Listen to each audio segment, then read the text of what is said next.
نعمدہ ونصلی علی رسولہ الکریم اما بعد فاعوذ باللہ من الشیطان الرجیم بسم اللہ الرحمن الرحیم۔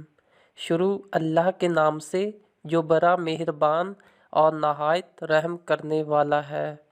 لقد کان لکم فی رسول اللہ اسوۃ حسنہ، یقیناً رسول اکرم صلی اللہ علیہ وآلہ وسلم کی زندگی تمہارے لیے بہترین نمونہ ہے۔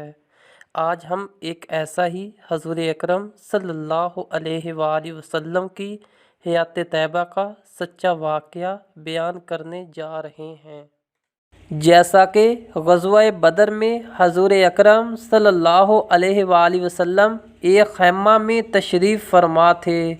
آپ صلی اللہ علیہ وآلہ وسلم نے صحابہ کرام سے ارشاد فرمایا کہ اٹھو اور بڑھو اس جنت کی طرف جس کی چوڑائی آسمان و زمین سے کہیں زیادہ ہے اور وہ متقی لوگوں کے لیے بنائی گئی ہے۔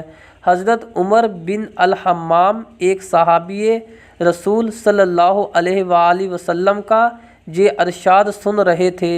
کہنے لگے، واہ واہ! حضور اکرم صلی اللہ علیہ وآلہ وسلم نے فرمایا، واہ واہ! کس بات کی عرض کی یا رسول اللہ صلی اللہ علیہ وآلہ وسلم؟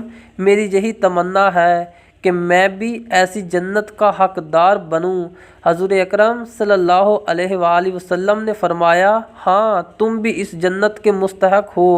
حضرت عمر بن الحمام یہ سن کر خوشی سے اچھل پڑے کہ اچھا میں بھی مستحق ہوں اس جنت کا، ابھی جاتا ہوں لیکن پہلے چند کھجوریں تو کھا لوں، بھوکے پیٹ کیسے لڑوں گا دشمن سے۔